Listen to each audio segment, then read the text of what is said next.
Morning, everybody. Here we are for the 5 steps to improve your marketing. So this is going to be hosted by Louise Major from Igloo Creative and Cheryl Luzet from Wagada. So today you're going to be finding out what the sales experience is like as a customer. Understand your sweet spot. Roll your message out across all the channels, and how to measure the success of your marketing message. So if I can hand over, is it Louise, are you going to go first? Yeah, I'm going first. So yeah, welcome. Right, let me share my screen. Everyone see that okay? Yeah. Perfect. Okay, so welcome to this morning's presentation to improving your marketing messages, and also thanks to the Herts Chamber of Commerce for inviting us along to speak. So Igloo are a Hemel Hempstead based design agency working with clients on marketing, branding and website projects. And as an established agency, we work very much locally. A lot of the clients that we work with are within sort of 10-mile radius of us. And we also work alongside Cheryl as well and her team to deliver a really good set of skills. And so it's a delight to be able to co-present this today with Cheryl. So we're really focusing on the 5 steps you can take to improve your marketing message. And a Kantar report from May this year highlighted that social media use was up 61%. And whilst you won't be particularly surprised to know this, getting heard in an increasingly noisy and busy environment is actually pretty tough. And as more businesses have turned to social media in particular to drive their sales, you know, it's an area that potentially could be improved for a lot of businesses. So what are the characteristics of a clear marketing message? So really it's a message that is targeted to a specific audience and has a purpose. So how do you go about doing that? Well, I believe there are 3 aspects you need to know in order to meet and create purpose. And it's intelligence within your business is one of the keys to that. What makes you profitable? What are you known for, and why do people buy from you? And what's your share of that market? Are your products well known by a particular audience or sector or industry? And what's your story? What customers do you have? Who are they? What do they look like? And how do you go about identifying the ones that are best for your business? And there are also one other aspect to consider, especially at the moment, and that is how your brand is perceived from the outside. So when we look at reviewing your experience as a customer, that's a really key thing. I think it's one thing that businesses, especially SMEs, sort of overlook. We create all this content and collateral along the way, and actually we don't often stop to actually review what we're saying. So this is a really good opportunity to do that. But it can be a content audit, can be quite an expensive process to go through, and it's certainly quite timely. So as an SME on a budget, you might try and do this yourself. And there's an easy way, a sort of a light version, if you like, to how you do that and look at your customer and sales journey. And I'd encourage you to do a dummy run of your business as a prospect. So you literally go on, you do your research, go on social media, experience your brand, maybe go from there, go to the website, have a good look round, maybe you download something, make an inquiry, look at the services that you're offering, and be really critical. And that also is quite a difficult thing to do. And if you don't think you'll be able to do that, if there's somebody who knows your business really well, perhaps you can ask them if they will do that on your behalf and then give some really good feedback. But if you're reviewing this, you know, think about whether it's still appropriate, especially at the moment. And if you think that the messages that you're putting out there, or maybe your team are doing, so I would certainly encourage you to look at the whole picture. So your website, your LinkedIn profile, your teams, how are they talking about your business? And if there are things on there you don't necessarily think are particularly appropriate, or they're a little bit off the mark, then do something about it, almost like down tools and do something about that straight away. and look at the services and how relevant they are. And are they accurate? Is it an accurate representation of the brand that you are now? Is the content useful and insightful, do you think? Is it consistent? So this is, businesses grow and they change, the tone of voice changes. Actually, that, even from a tone of voice in terms of copy, from imagery, is that nice and consistent? Does it represent the brand as you want it to? And also, how easy is it to do business with you? How easy is it if you've put posts out, or LinkedIn posts? Have you included, for example, links to particular pages on your website? Have you got good calls to action? Are people along that journey finding it hard to actually make the next step? How easy do you make that? And then, is your marketing measured?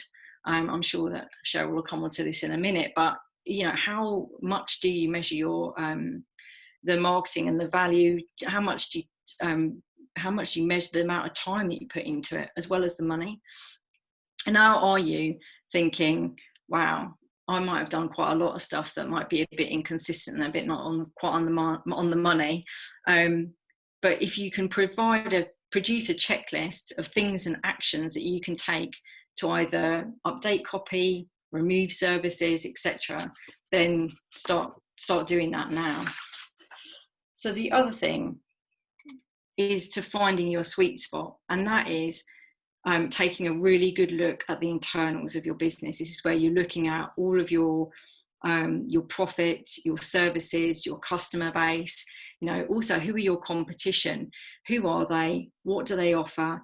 Do they cover the same locations as you? You may find that you've got particular sectors or services where you've got different competitors, but also identify what you think makes them a competitor in the first place. And do you have any new competitors that you need to be aware of, especially at the moment?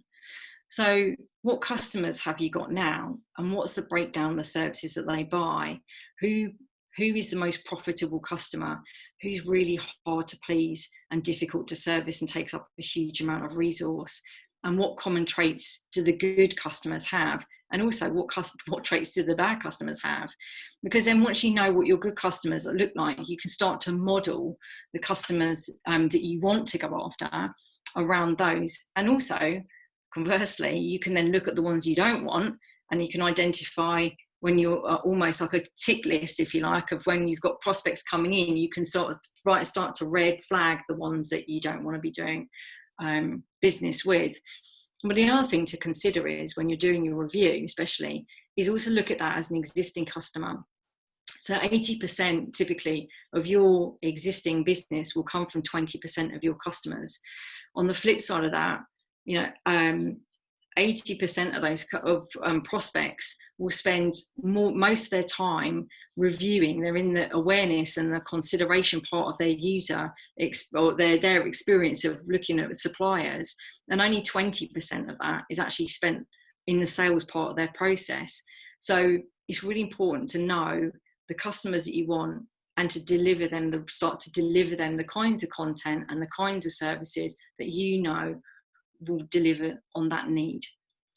So it's also worth knowing it's 5 times more expensive to get a new customer. So if you could be servicing the ones that you've got and you've identified those, even better. So anyone who's worked with me or knows me knows that I do love this little chart on the right, and the formal name is the BCG matrix, which is not very exciting, but it's a really good way of actually understanding where your services and products sit and how effective and what their market share is. So you've got the stars in the top left-hand corner, and they're the services that either have rapid growth opportunities or they are your dominant market share.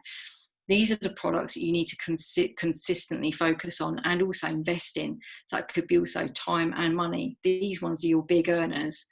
Then you've got cash cows, and they would be classed as your bread and butter services.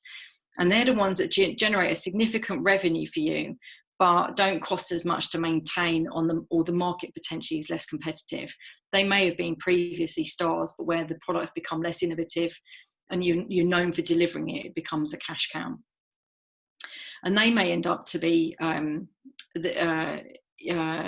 opportunities to either up level those, or if you take your eye off the ball, they could equally become obsolete. So it's always knowing where those cash cow services are.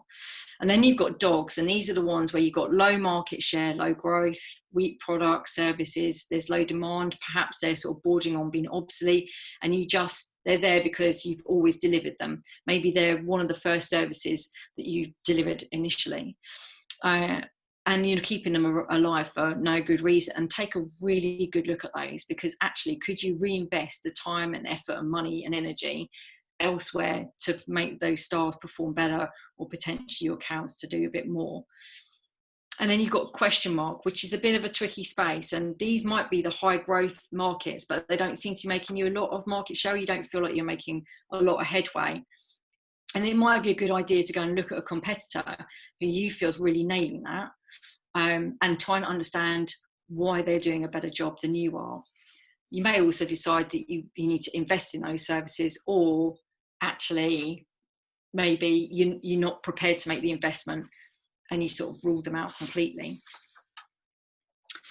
So if you've already got a matrix like this, great. And now is a really good time to review it. In light of COVID-19, there's definitely new opportunities to explore. And with the right investment, you've got services or emerging trends or emerging services or products that you might look to develop or invest in that weren't there before. So the question is, where will you put your focus? So I'm going to pass you across to Cheryl now.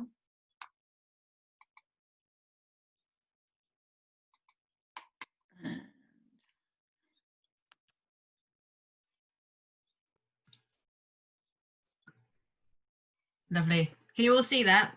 You see my screen? Yeah. Okay, fantastic. So we're on to step 3, and what makes you different to everybody else?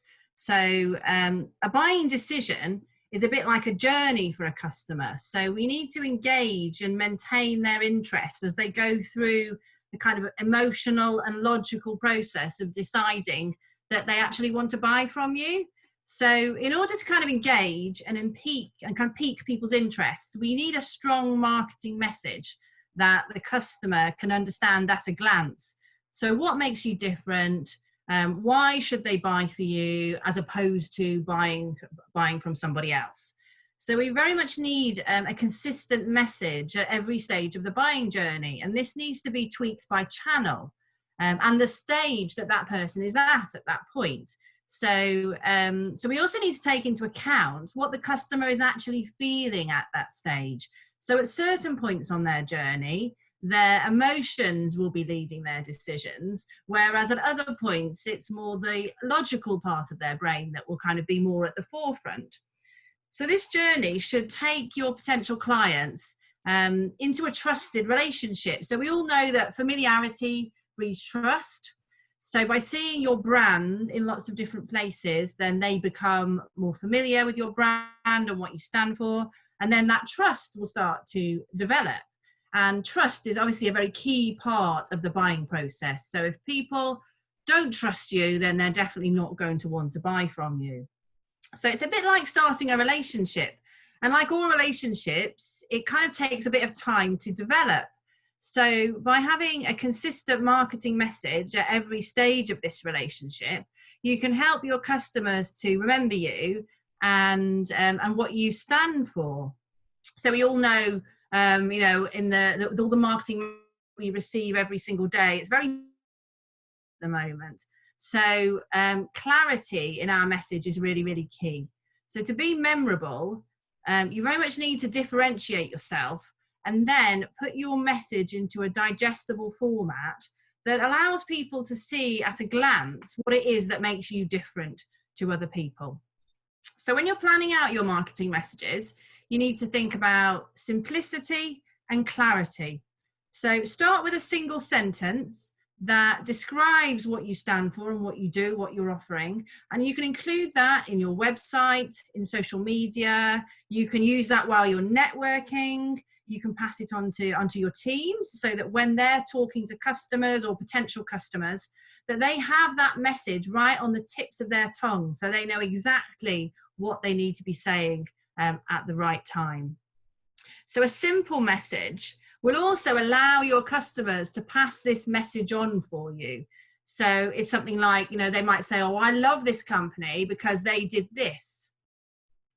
So they can pass on the benefits of what you offer a lot more convincingly than any of your sales teams can. We all know when we've had referrals, if that comes from somebody else who's actually used that company, you're much more likely to trust that referral than obviously if it's the sales team themselves telling you about who they are and what they stand for. So what we need to do is to make it really easy for our customers to be our ambassadors and to transmit that message for us. So we also need to think therefore about the fact that even once a client has already purchased, that relationship still continues. Even if this is a one-time purchase and they will never buy from you again, you still want your customers to remember you and why they bought from you and why they enjoyed buying from you, so they can become your ambassadors for your service or for your product. So a simple marketing message will reinforce how you can help your customers and the problems that you solve. So if you think about the key things that you would like your customers to know about your brand, so whatever it is that you sell, you need to be clear as to why people should buy from you as opposed to a competitor. In this day and age, it's not really enough to just simply be selling something or to simply bring traffic to the website. We need to be able to stand out. And we see this sometimes at Wagada when people come to us for search engine optimization, because they want more customers and they want us to bring more traffic to their websites, but yet they haven't actually developed the messages yet that will be key when we actually get people to the site. So we can get more traffic to your websites, but they're not going to buy from you purely because you are selling something. They have to have a reason why they're buying from you. So you need to differentiate what you're offering, so people will want to buy that thing from you as opposed to anybody else. And I think that's one of the beauties of the internet, really, is that it's very easy to raise awareness of your products and your service and to help more people to find you. But it's also very, very easy for your customers and your potential customers to shop around and to benchmark what you're offering against other people. So it becomes quite noisy for people. So you need to be able to express the problem that you solve very, very quickly and very succinctly, so people can see at a glance why they should find out more, why should they explore more and continue on that journey, on that sales journey. And this will keep them interested while you're sending them down the buying process and helping them to kind of latch on to your advantages at every stage so that they're keen to move on to the next stage. So we need to remember that it's not all about you. So when your potential customers come to your website, for example, they're not curious about you. They're curious about how you can help them to solve their problem. So customers are not interested in your story. So when people arrive at your site, they don't care that you've been going for 10 years and you've got a team of 100 staff.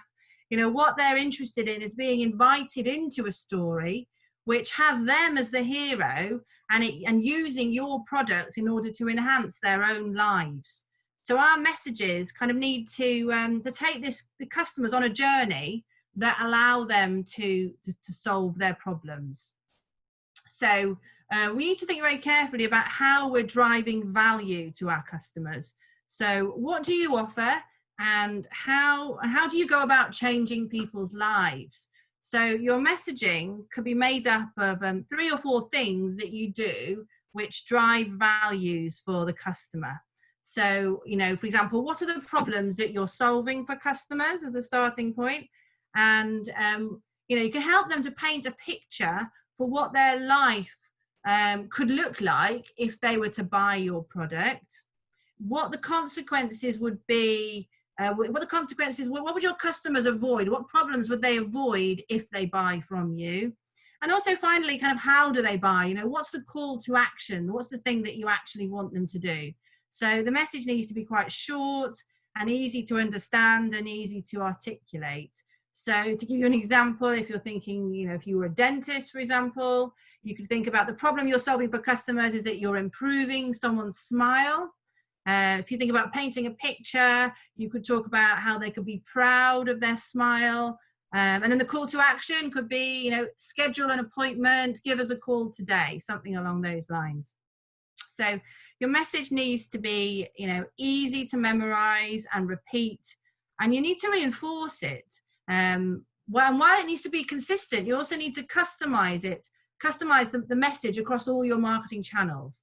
So it's tailored for that channel and the audience of that channel. So you'd have your message appearing in your strapline on your website, for example, on your landing pages, in your emailers, on your social media, and very much in a way to help kind of brand your company in your customers' minds.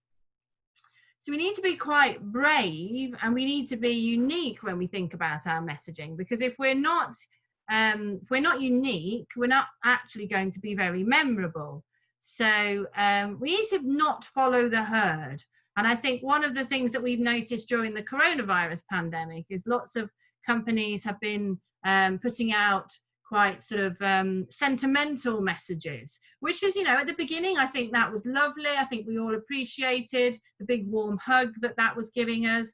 But I think now people are more craving a bit of humor and a bit of fun.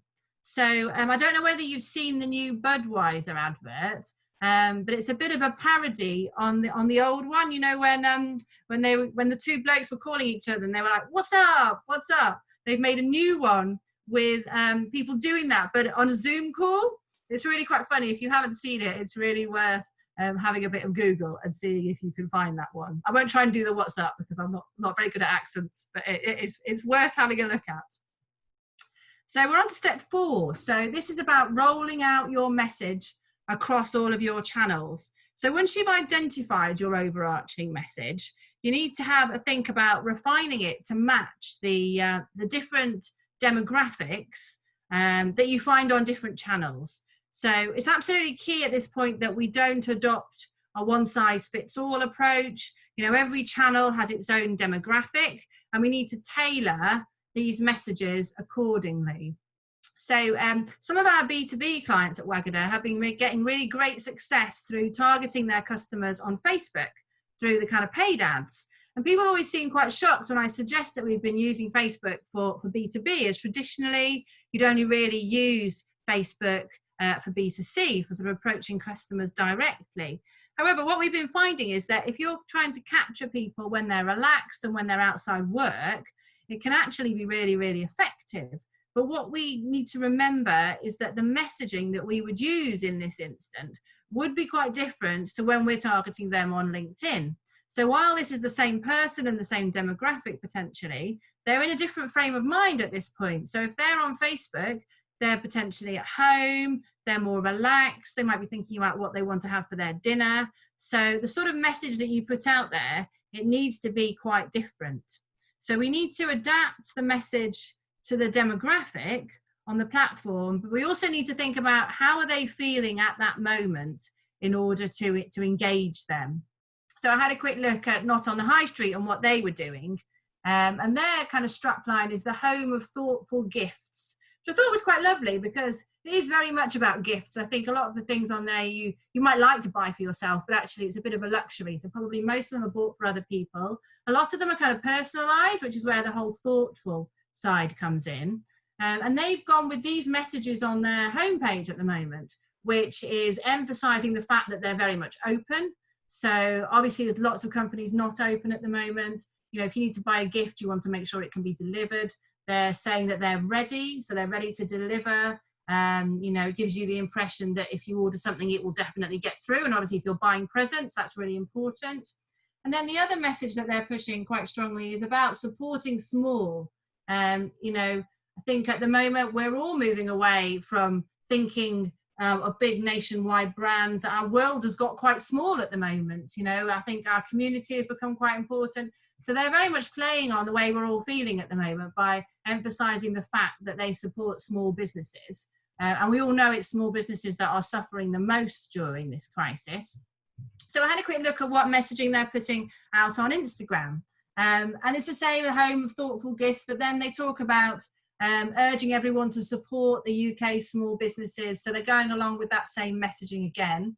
And then on Pinterest, they've obviously taken, quite rightly, the arm about, obviously it's very crafty on Pinterest. So they very much emphasize the fact that these products are made, most of them are made from home or from very sort of micro businesses. They've emphasized the fact of being creative. So they've tweaked that message slightly for Pinterest in order to reach the sort of target demographic that is more interested in sort of crafty things, which is quite interesting. So step 5 is about measuring the success of your marketing message. So the messaging that you use in your marketing activity, it's quite difficult to measure that on its own because it underpins your whole marketing strategy. So to measure the success of your marketing messages, you need to assess the strategy as a whole. So the success of your whole marketing is ultimately based on having a solid marketing message. So I think one of the key ways to assessing the success of your actual messaging is to look at engagement. So, have you managed to develop a message which engages with people, which resonates with people, and which they actually remember and can repeat? So you could look at your social growth. You could look about whether are your messages generating a conversation? Are you gaining PR organically? Are people talking about you are they hearing about your messages and therefore talking about you?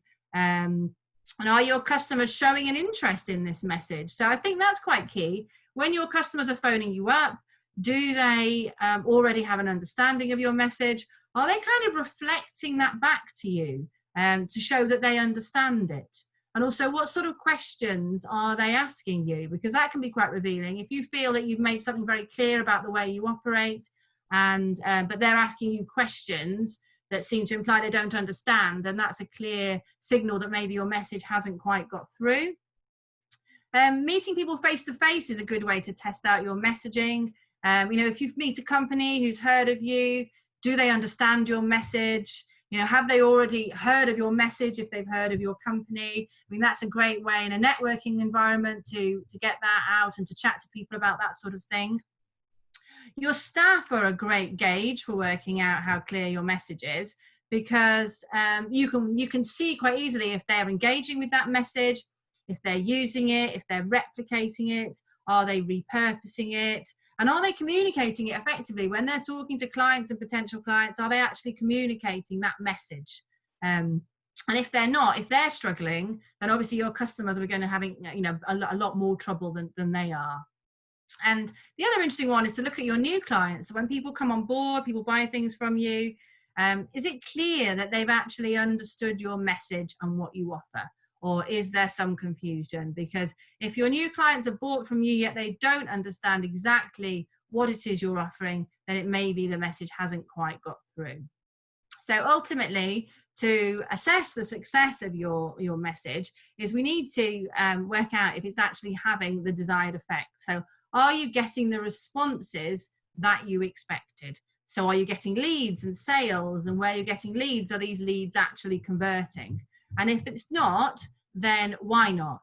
So, are your messages coming across as trustworthy? Are they coming across as authentic?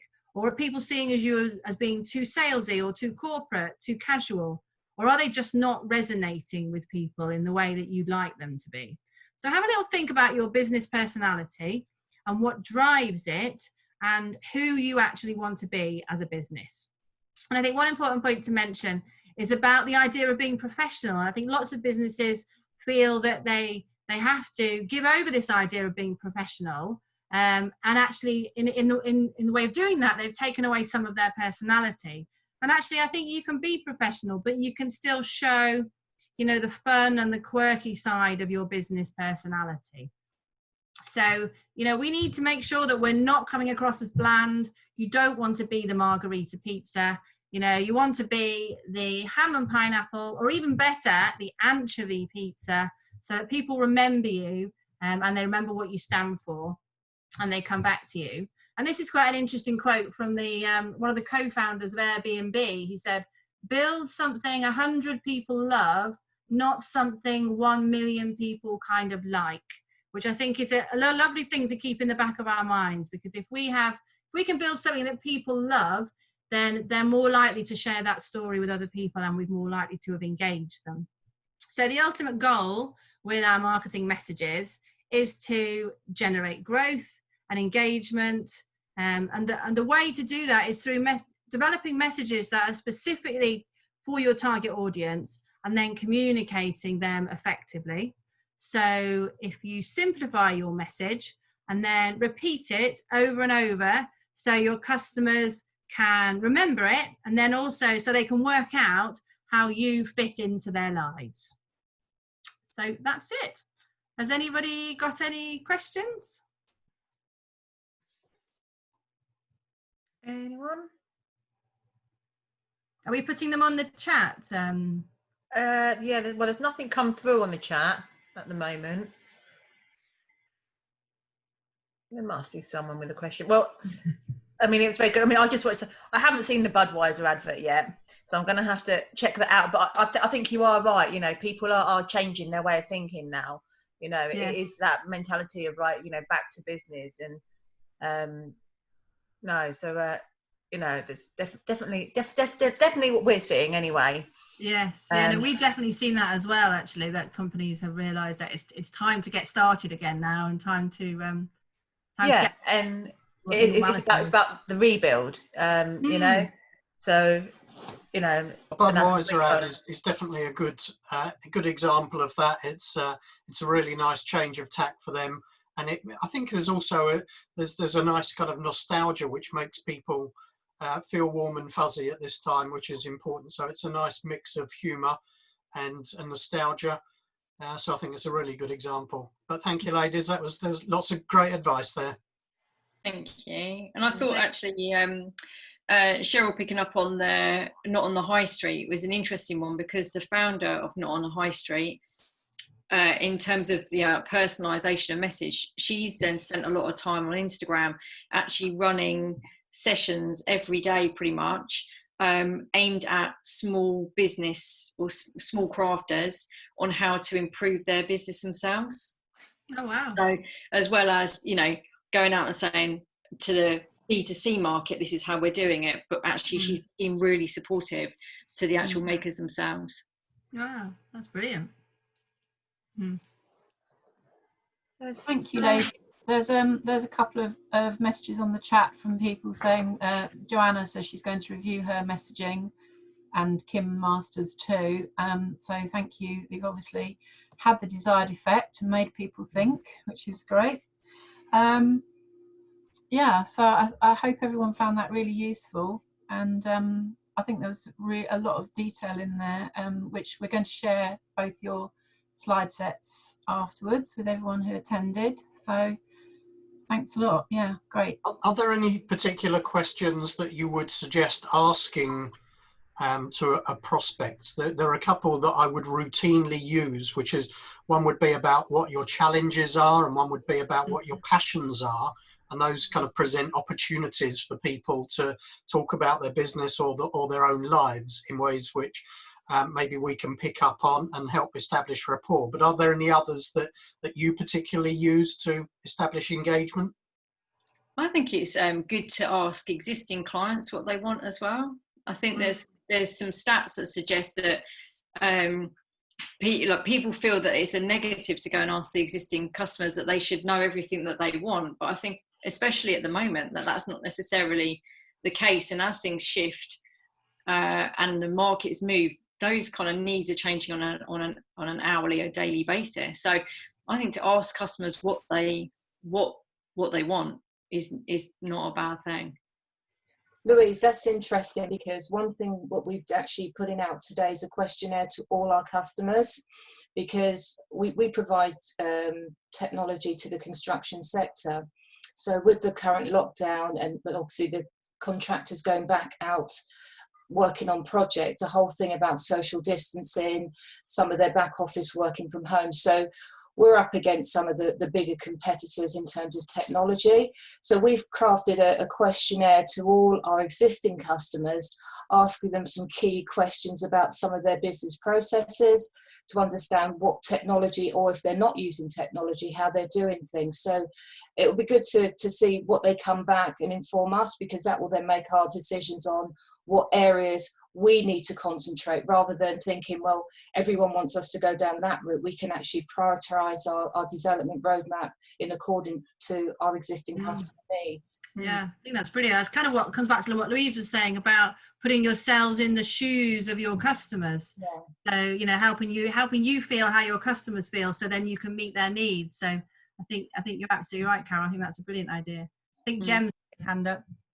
Yeah, I was just interested to hear what you're saying about people don't really care about what you say about yourself, and I completely endorse that.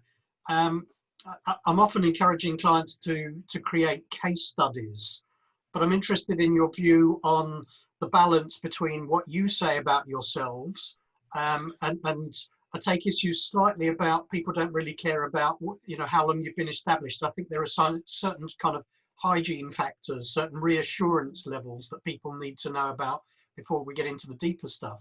But what's the balance between what you say about yourself and what you get other people to say about you through their stories and testimonials? I think you're right, Jeremy. I think just to clarify what I was saying there, it's about the stage on the journey. And I think when someone arrives at your website for the first time, for example, that's the point that you need to engage them with a really strong message, and maybe not the point where you need to talk about how you've been in business for 20 years, but actually you do, once they've got engaged and once they go through to the next stage of their journey. So they're more on the logical, they're more thinking logically, they've moved away from the more emotional side. That's when they do want to know exactly, you're right, they want to know how long you've been in business, because they want to feel reassurance that they're going to buy from the right person, and that person can deliver what they said they were going to deliver. So absolutely, I think that information is important, but it has its place. But I think before you get to that information, you need to have already engage someone before they're interested in the sort of detail of that sort of thing. I think creating the story is also quite important. Like if someone's very, it's the why thing. I did a discussion on it yesterday. What is your purpose? Why are you in business? And quite often that gets lost along the way. It becomes kind of corporatized, and Cheryl touched on that as well. And that they kind of it feels like they lose the purpose a little bit. And I think that's really important. Often when we work with clients and they don't feel like they've really got a story to tell people, or they don't really think that people will be interested, you start digging about underneath and it's a real treasure trove of stuff. But sometimes it just takes somebody externally to dig out that different slant, rather than just regurgitating what your competitors do. And we often find that people will go and look at a competitor and they will almost take what that person's saying on there about us. Well, that's what they're saying, and we'll say the same. And it's not like that. That's where you need to create something really dynamic. And when you've got something and people buy into that, then that's a really powerful message. Yeah, I think that's a really good point, Louise. Go on, Cheryl. I was going to say, to give you an example, we've got a client who sells thumb guards, so to help children give up thumb sucking. And on her website, because it's like very much a family, it's a family business, it's a business she runs from home. She talked a lot about her children and how she set the business up, which I think that whole side of the story is lovely, and I think people find it really engaging. But the issue is that people that were arriving at her website were actually looking for a solution to stopping thumb sucking. So actually she was coming with that whole story just way too early. So we got her to change her website so that the kind of landing pages talked about how this was a problem, how this helps you to solve your problem of a child with thumb sucking. And then more of the internal pages kind of then sold the story to people. And that had a really strong effect on the number of sales she was getting. We've had we've had a question from Anna Sheriff. So she said, if you've got any advice that you can offer to a company that has a limited marketing budget compared to a competitor that maybe has a large budget, marketing budget. So what sort of advice and top tips can you offer? I would think I would be really clear about who I was going to target. It goes back to that sweet spot. Because actually, if you target, you've got 10 different kinds of personas or 10 different types of customers that you market to, or you have, and then you're trying to set some objectives and you're trying to achieve all of those objectives with all of those customer bases, you become selling everything to everyone, and it takes up a huge amount of resource and a huge amount of time and delivers relatively a minimal return. And it's a really hard thing to do, because actually you feel like you're cutting potential customers out of the equation, but actually if you can make that really targeted, and you have a plan in place of how you're going to achieve that, then you'll be much more savvy, because you're cutting away the waste effectively. And then planning the kinds of ways you're going to do that. So again, if you go, okay, so I know these people, so not on the high street is probably a good example for, these B2C, I want to hear mums that are hard pressed looking for birthday presents. My person's 25 to 34, typically they've got 2 kids, blah blah blah, time pressured, they're my market, that's how I'm going to do it. Then you might just invest in some email marketing to existing clients that fit that profile, and you might do a Facebook campaign because that's where those people are most likely to be. So you kind of, again, it's just being really selective about the channels that you choose to do that on. And when you're that focused, that makes the most of your budget. And then you go to something like Cheryl and you go, right, okay, we want to do a Facebook campaign, and this is who we're targeting, and this is our message, and this is what we want to do. She's really clear about what you want to do. And again, that kind of intelligence, where you get that out of your business, you understand what the kind of behaviors are of that group, makes it much more cost effective to do that. The people like flitter away cash by being unprepared. Yeah, this is it. I was going to say, I think if you've got less money, you just have to be more creative, really. So you have to just be much more careful and much more targeted, and think very clearly about what you're going to spend your money on. But at the same time, I like to think that your marketing budget shouldn't really be thought of as a cost. It's more of an investment. So if you can spend a little bit of money and see a return on investment, then you can spend more anyway. So I think it's you have to be quite careful about how you think about your marketing budget. I know kind of the accountants and the business are saying, actually, we can only spend this much. But actually, if for every £10 you're spending, if you're getting £30 back, then why not? Why would you not spend more? So yeah, it's an interesting challenge. And the other thing to mention is, when you're creating content, people think you've got to create brand new content every time. But it's also worth keeping an eye on the content and types of content that are really popular, which gets the most engagement and the most comments. And that can be down to the type of picture it is. It can be the message that you're putting out there, the time of day, all sorts of different little factors. But again, if you know something's really popular, there's no reason not to recycle that at some other point, or just put a little bit of a different spin on it and just repurpose it, rather than just thinking you've got to create something new all the time. Yeah, and the whole idea of curated content is quite a similar idea, in that you can bring together, write an article about bringing together lots of other people's content. So where other people have shared interesting articles on a certain topic, you can collate all those together, and that can be your article, and that's a really useful resource. And actually that's taken you very little time to put that together, and you don't really need to be a really expert copywriter in order to be able to do that. That's really interesting.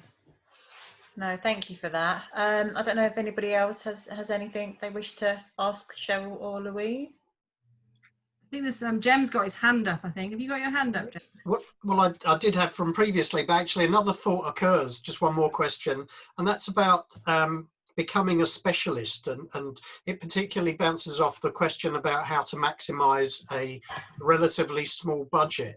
How do you feel about organisations positioning themselves as being specialists in a particular sector, which costs virtually nothing, but maybe makes you more relevant to a specific audience where you have particular experience or expertise or insight? I think it definitely gives people more to talk about, I think, when you're specialising in a sector. And actually, I had an interesting experience over the past couple of weeks in that the accounting software that we buy has been putting on these webinars every single week, and they've been choosing a different sector every week and focusing on that sector. So a couple of weeks ago, they chose like personal trainers, and this week they've chosen recruitment. And actually, I received those emails. They weren't relevant to me, but I then passed those on to friends who were relevant in those industries, because I thought, actually, this is really relevant to someone I know who runs a recruitment company. And actually, I wouldn't have bothered doing that if it had been something much more general. So I think that does demonstrate, Jem, the power of being a specialist and being in a niche, and how that can lead to more people talking about you, and you sort of, you know, you becoming your anchovy pizza as opposed to being a margarita. Yeah, I agree with that. Actually, email is a bit of a underrated tool, and but there's quite a lot of insights from Smart Insights and the CMI, which is the Content Marketing Institute, that suggests that